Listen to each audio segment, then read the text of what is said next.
al respecto. La siguiente, por favor.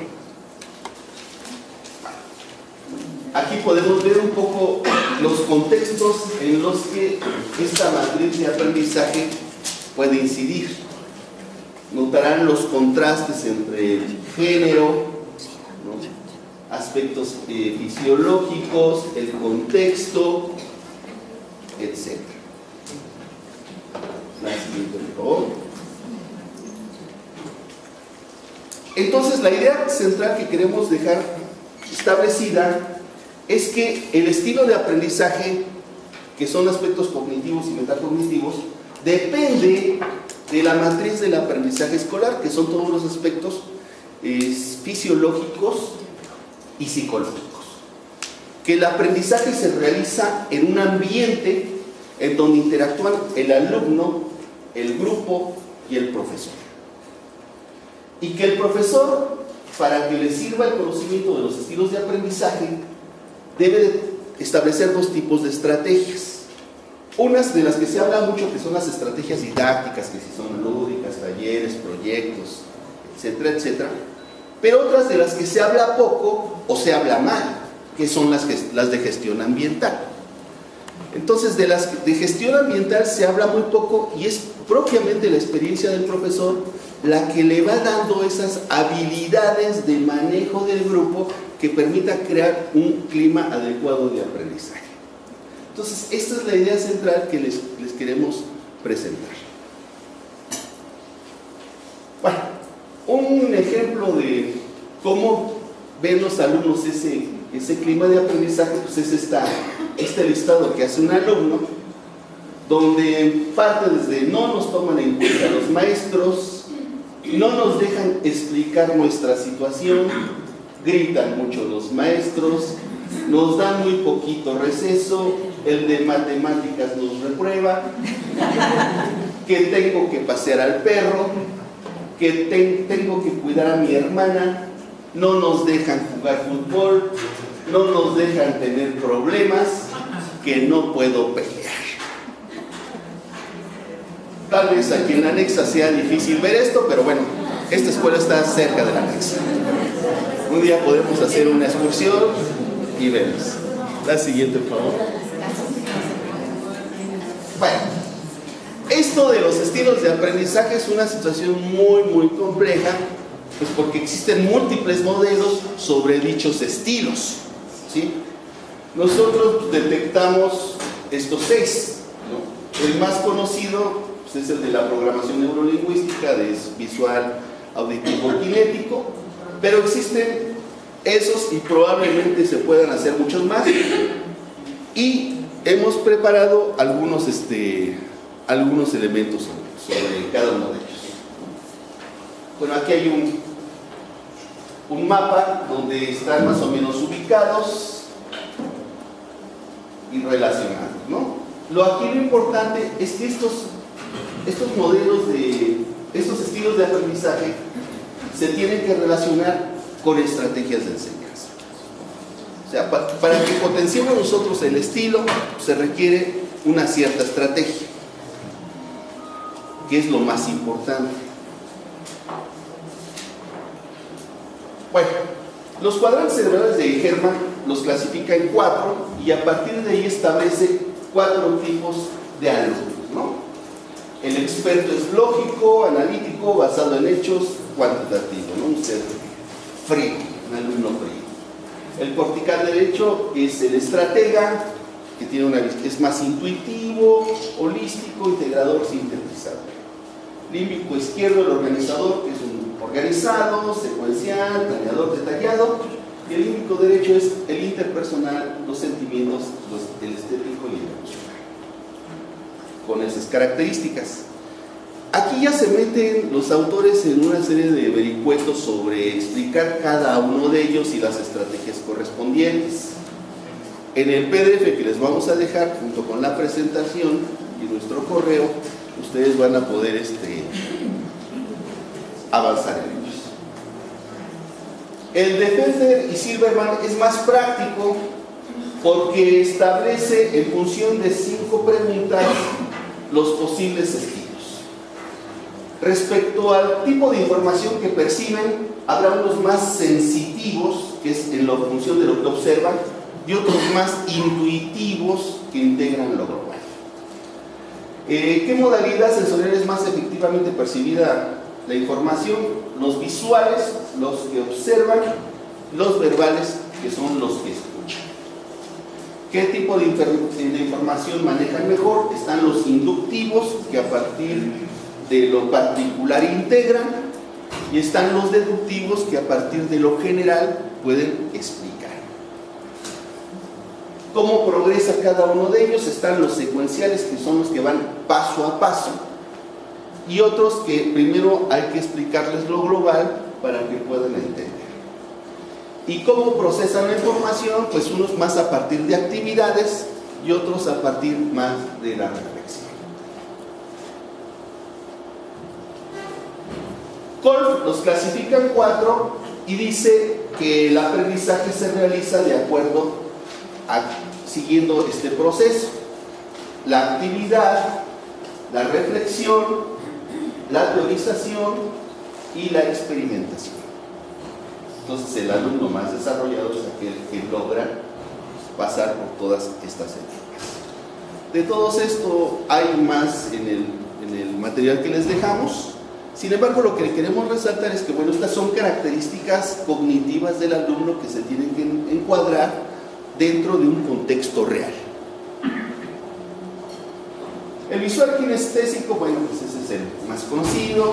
Aquí anotamos las características conductuales del visual: organizado, ordenado, observador y tranquilo, preocupado por su aspecto según nuestros autores. Auditivo, habla solo, se distrae fácilmente, mueve los labios a leer, facilidad de palabra, no le preocupa su aspecto, monopoliza la conversación, le gusta la música, etc. Y el kinestésico responde a las muestras físicas de cariño, le gusta tocarlo todo, se mueve y gesticula mucho, sabe bien arreglado, etc. Dependiendo del autor, pues va a tener diferentes características. La siguiente, por favor. La de los hemisferios cerebrales también es ya más conocida.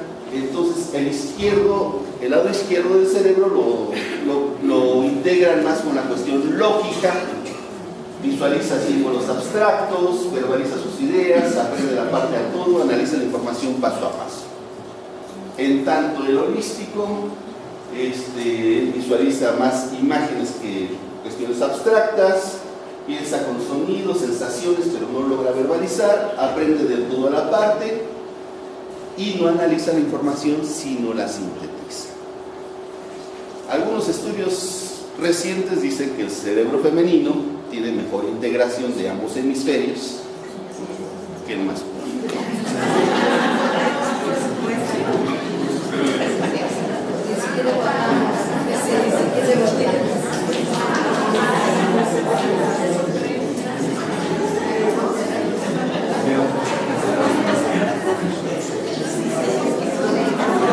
Y el último, pues, es las inteligencias múltiples, que ustedes ya conocen y que no nos vamos a detener mucho en ellas, pero lo único que quiero mencionar es que esta teoría de Gardner surgió en escuelas secundarias de Estados Unidos muy marginadas, con grandes problemas. Entonces, lo que demostró Gardner a través del proyecto Zero es que ese tipo de alumnos tenían otras habilidades, y que si integramos esas habilidades en el aprendizaje escolar, el alumno puede ser muy exitoso. Desafortunadamente, bueno, luego las teorías, los estilos, los quemamos los maestros, sobre todo en la normal superior, ¿no? Entonces, cuando los mandamos a una secundaria a hacer su práctica, pues haz tu diagnóstico. Y ya saben con que tenemos 30% visuales, 30% auditivos, 40% kinestésicos, y ya se va la tesis y no se utilizó para nada.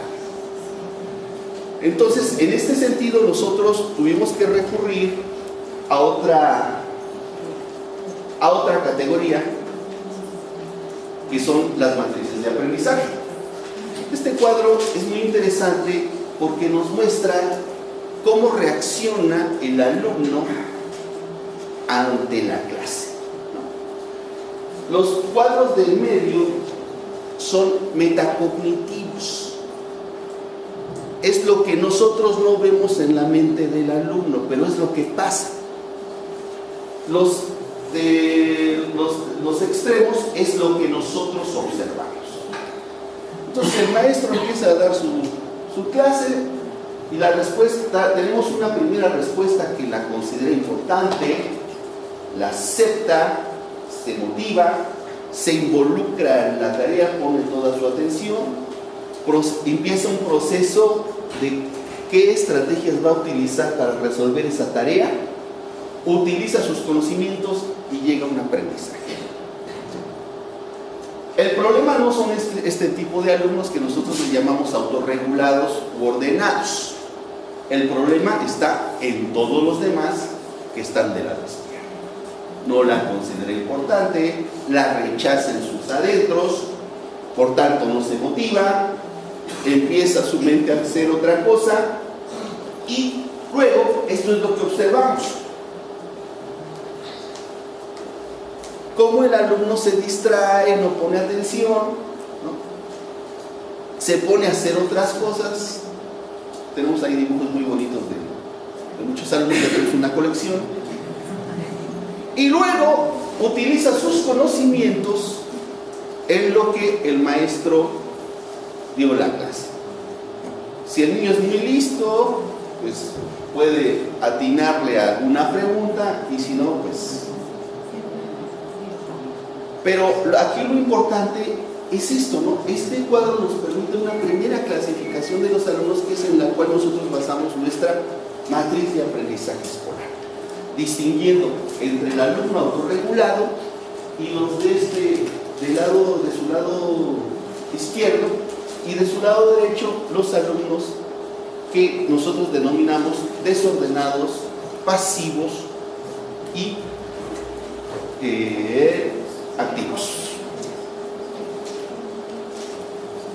Esto es muy fácil, lo logramos muy fácil porque ya el maestro en la práctica solo considera dos variables del alumno: la conducta, cómo se comporta en tu clase, y los conocimientos que tiene para participar en tu clase. Y en este momento ya los estilos de aprendizaje ya quedaron en una dimensión desconocida. Entonces tenemos cómo te comportas en mi clase y los conocimientos que tienes para participar. Tienes conocimientos y te portas bien, eres un alumno autorregulado, ordenado, etcétera, etcétera. En una secundaria pues puede ser el 5%, el 1%, o de plano no existir. Aquí en la anexa pues me han dicho que el maestro Eder me dijo que el 50% de sus alumnos son alumnos ordenados, autónomos, autorregulados.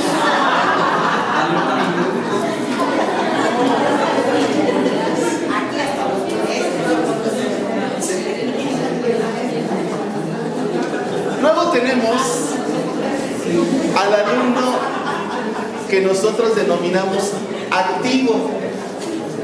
Este alumno es el que hace más llorar a nuestros practicantes. ¿Cuál? El alumno activo, que tiene conocimientos, el menos más. Tiene buenos conocimientos, pero le aburre la clase, le aburre. Entonces,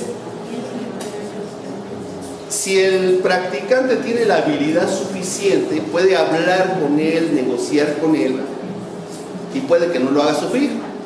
Pero si quiere que a fuerza le ponga atención, anote, escriba y lo mire con ojos de estoy viendo al santo niño, entonces ese alumno activo se vuelve rebelde. Y entonces el rebelde empieza a ver tus contradicciones, tus limitaciones, y empieza a armar la rebelión con todos los demás. Entonces, el alumno que más hace llorar a nuestros practicantes es el alumno activo. Le llamamos activo porque siempre su mente está haciendo cosas. Y luego esas cosas también las hace físicamente. Y su conducta puede ser disruptiva. Después tenemos el más menos, que significa que tiene buena conducta, pero escasos conocimientos. Que es un alumno que está quietecito, bla, bla, bla, que atiende formalmente lo que dice el maestro, pero cuando sale el maestro de la clase ya cambia de canal y se pone a hacer otra cosa. Hasta que llega el otro maestro, lo tiene que meter otra vez en su dinámica y así se lleva todas las clases. A este alumno le denominamos pasivo. Entonces, entre los pasivos en las demás escuelas secundarias son muy comunes y son escasos tanto los activos como los ordenados. Predominan mucho los pasivos.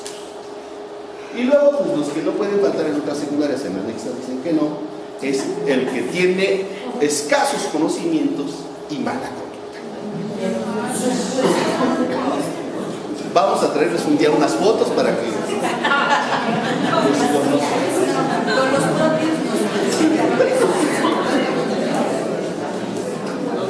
Entonces, con este cuadrante, pues fue muy fácil clasificarlos.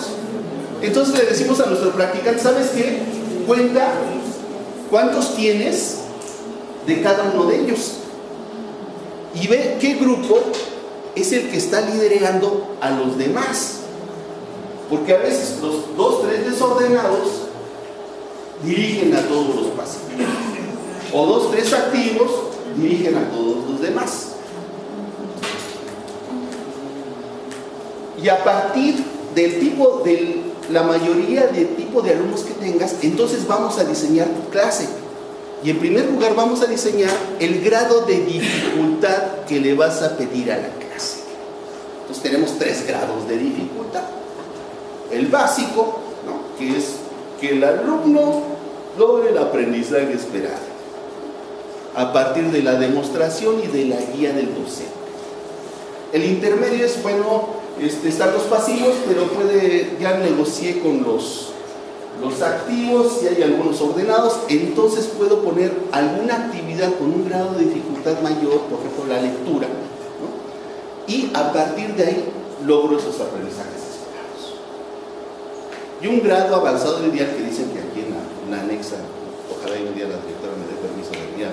A ver, ¿qué sucede? Que es cuando el alumno ya tiene el orden, los conocimientos, y entonces se le pide ya un grado de dificultad superior al intermedio. Es el avanzado, el grado que le denominan el experto, el estudiante experto. Entonces, de acuerdo al tipo de alumno, es que vamos a desarrollar la estrategia didáctica, el grado y el grado de dificultad de la clase. ¿Cómo hacemos este diagnóstico del alumno? En primer lugar, le pedimos a nuestros practicantes que revisen los cuadernos. En el cuaderno del alumno tenemos el más fiel retrato del alumno. En algunas secundarias los alumnos no llevan ni cuaderno. Algunos alumnos ya no llevan cuaderno, lo pierden, son muy listos. Si tenemos duda con el cuaderno, nos vamos a la conducta, cómo se comporta. Y finalmente, si el cuaderno y la conducta no nos hablan suficientemente del alumno, entonces vamos nosotros a entrevistarlos para ver sus conocimientos. El otro elemento, aparte de ese conocimiento del alumno, es otro concepto que le denominamos nosotros funcionalidad familiar.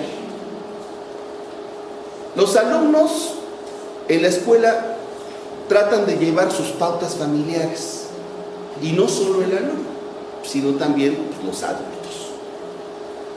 Y según esta clasificación, habemos 4 tipos de adultos en función de nuestra funcionalidad familiar, que no está relacionada con si tengo papá, mamá, hermanos, abuelitos y demás, o si nada más tengo 1 o 2, etc., sino está relacionada en cómo me vinculo con los demás. Tenemos a los funcionales, que son aquellas personas que se adaptan y que buscan realizar sus objetivos en el contexto en el que están. en este caso la escuela, ¿no? O sea, yo quiero aprender, entonces soy funcional al apegarme al contexto, a las reglas y buscar lograr mi objetivo. Y tenemos dos casos en los que la persona es disfuncional. ¿Por qué disfuncional? Porque trata de llevar las normas de su casa, imponer las normas de su casa en la escuela. ¿Sí? Ahora, tenemos, esa es una primera clasificación. La otra es, tenemos dos tipos de apegos, ¿no? De vinculación, de vincularme con la otra persona. El apegado y el desapegado. El apegado le interesa mucho, sobre todo a los niños, ¿no? Pues que se les dé reconocimiento, afecto, que haya una relación emotiva vinculada con el aprendizaje. Y el adolescente, o el que está tendiendo más a la adolescencia, busca despegarse. Entonces, decirles, a ver, hijito, yo no soy su hijito. Entonces pone una barrera y busca su autonomía. Entonces aquí tenemos estas otras 4 clasificaciones del tipo de alumno y del docente. Si el docente es apegado, va a buscar que el alumno le dé afecto o le retribuya con afecto. El desapegado pone su barrera de cristal, se pone atrás, ¿no? Impide que haya ese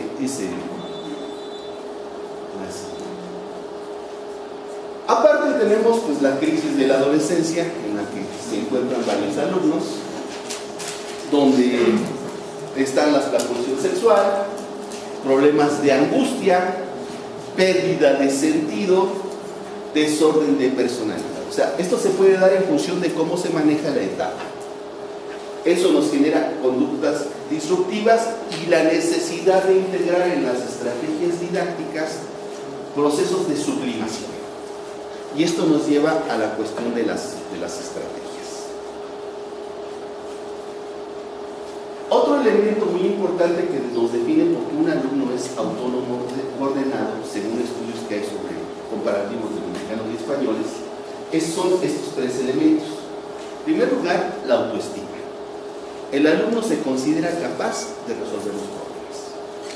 En segundo lugar, el manejo del estrés. Puede trabajar bajo cierta presión, con cierto orden. Y el otro aspecto que le preocupa es el temor al fracaso. Nada más para comentarles que el estudio que la única diferencia que hay entre mexicanos y españoles es que a los mexicanos el último aspecto no fue tan significativo. Que el temor al fracaso nos tiene sin cuidado.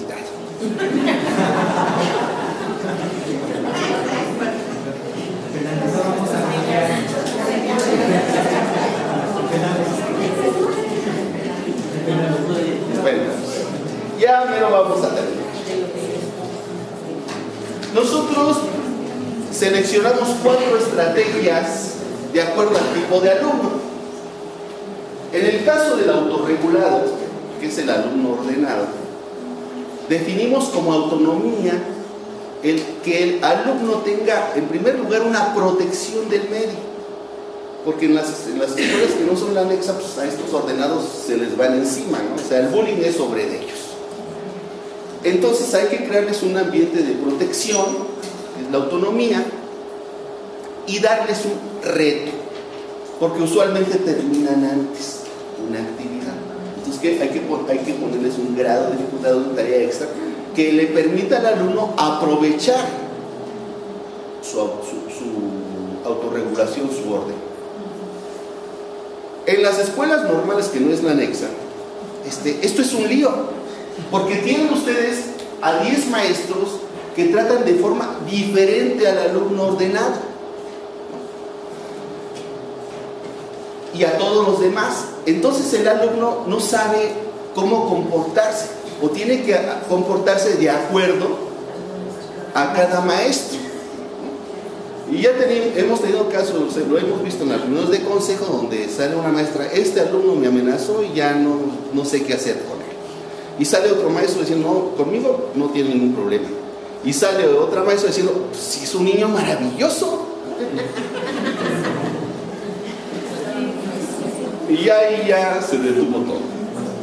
Bueno, al activo, que es un niño inteligente, no, que ya tiene cierta madurez y que por tanto puede establecer contratos, la estrategia es precisamente esa, el contrato pedagógico. O sea, si tú pones atención, te doy el tiempo o alguna otra facilidad, pues para que desarrolles tus gustos, ¿no? O cuando menos no nos vamos a estar peleando. Entonces, es muy importante distinguir que esa madurez debe de tener el alumno para que sea activo, porque si no es un alumno desordenado. Y el desordenado requiere reglas, no reglas del reglamento, sino las propias reglas internas de cada alumno ante los cuales el alumno va a reaccionar.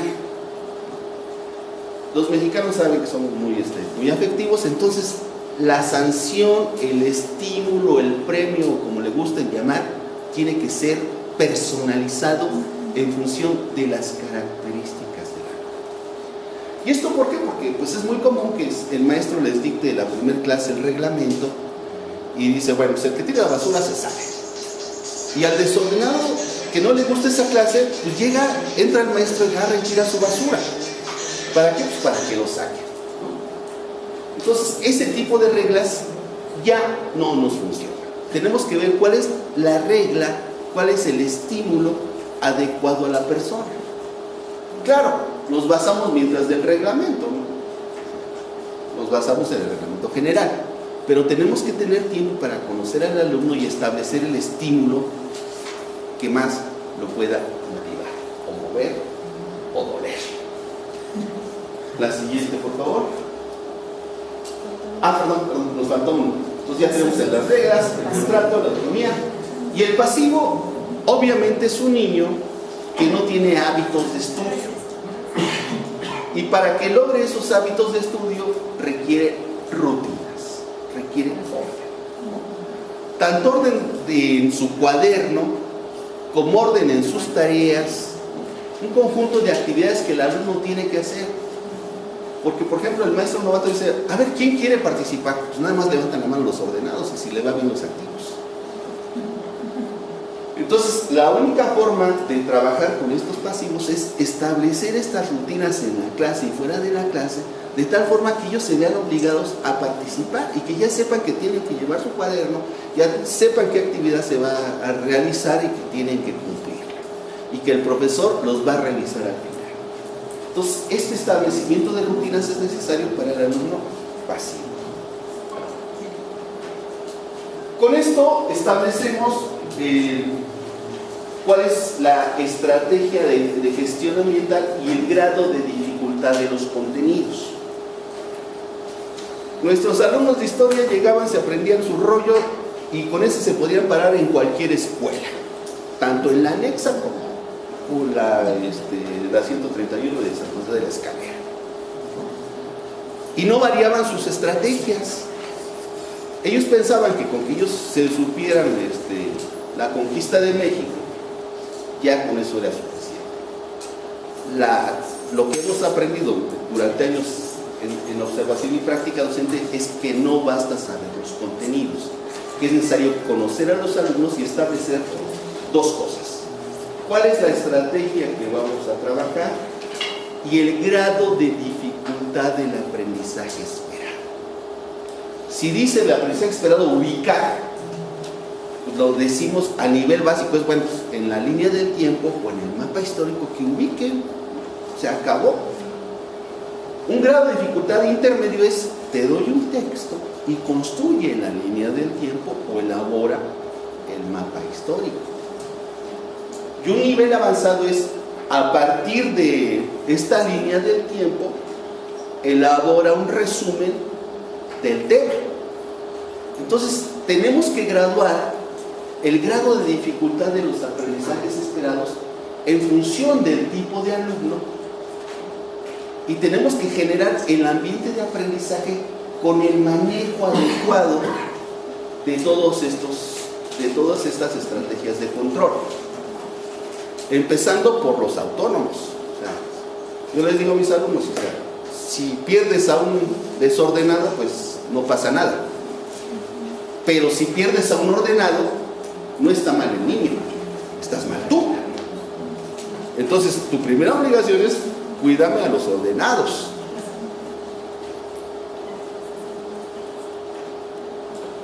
Vale. Con esto, digamos, acabamos esta parte. Lo único que les queremos decir, y lo hemos platicado con la maestra directora, es que bueno, tenemos más cosas. Este diseño de secuencia pasa por este diagnóstico de la gestión ambiental.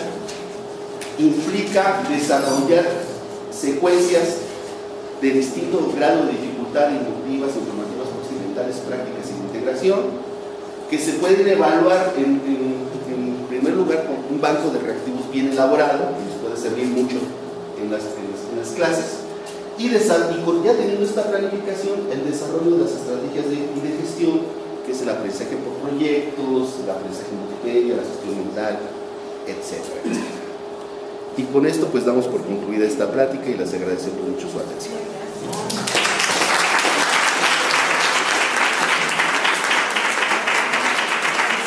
Basado en hechos, cuantitativo, ¿no? Un ser frío, un alumno frío. El cortical derecho es el estratega, que tiene es más intuitivo, holístico, integrador, sintetizador. Límbico izquierdo, el organizador, que es un organizado, secuencial, planeador, detallado. Y el límbico derecho es el interpersonal, los sentimientos, el estético y el emocional, con esas características. Aquí ya se meten los autores en una serie de vericuetos sobre explicar cada uno de ellos y las estrategias correspondientes. En el PDF que les vamos a dejar junto con la presentación y nuestro correo, ustedes van a poder avanzar en ellos. El de Fender y Silverman es más práctico porque establece en función de 5 preguntas los posibles estilos. Respecto al no nos dejan explicar nuestra situación, gritan mucho los maestros, nos dan muy poquito receso, el de matemáticas nos reprueba, que tengo que pasear al perro, que tengo que cuidar a mi hermana, no nos dejan jugar fútbol, no nos dejan tener problemas, que no puedo pelear. Tal vez aquí en la anexa sea difícil ver esto, pero bueno, esta escuela está cerca de la anexa. Un día podemos hacer una excursión y verlos. La siguiente, por favor. Bueno, esto de los estilos de aprendizaje es una situación muy compleja, pues porque existen múltiples modelos sobre dichos estilos, ¿sí? Nosotros detectamos estos 6, ¿no? El más conocido pues, es el de la programación neurolingüística de eso. Y que el profesor, para que le sirva el conocimiento de los estilos de aprendizaje, debe de establecer 2 tipos de estrategias. Unas de las que se habla mucho, que son las estrategias didácticas, que si son lúdicas, talleres, proyectos, etcétera, etcétera.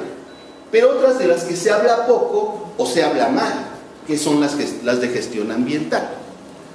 Entonces, de las de gestión ambiental se habla muy poco y es propiamente la experiencia del profesor la que le va dando esas habilidades de manejo del grupo que permita crear un clima adecuado de aprendizaje. Entonces, esta es la idea central que les queremos presentar. Bueno, un ejemplo de cómo ven los alumnos ese clima de aprendizaje, pues es este listado que hace un alumno, donde parte desde no nos toman en cuenta los maestros, mucho al respecto. Gracias. La siguiente, por favor. Aquí podemos ver un poco los contextos en los que esta matriz de aprendizaje puede incidir. Notarán los contrastes entre el género, ¿no? Aspectos fisiológicos, el contexto, etc. La siguiente. siguiente, por favor. Entonces, la idea central que queremos dejar establecida es que el estilo de aprendizaje, que son aspectos cognitivos y metacognitivos, depende de la matriz del aprendizaje escolar, que son todos los aspectos fisiológicos y psicológicos. Que el aprendizaje se realiza en un ambiente en donde interactúan el alumno, el grupo y el profesor, visual, auditivo, kinético, pero existen esos y probablemente se puedan hacer muchos más, y hemos preparado algunos elementos sobre cada uno de ellos. Bueno, aquí hay un mapa donde están más o menos ubicados y relacionados, ¿no? Aquí lo importante es que estos modelos estos estilos de aprendizaje se tienen que relacionar con estrategias de enseñanza. O sea, para que potenciemos nosotros el estilo, se requiere una cierta estrategia, que es lo más importante. Bueno, los cuadrantes cerebrales de Hermann los clasifica en 4 y a partir de ahí establece 4 tipos de alumnos, ¿no? El experto es lógico, analítico,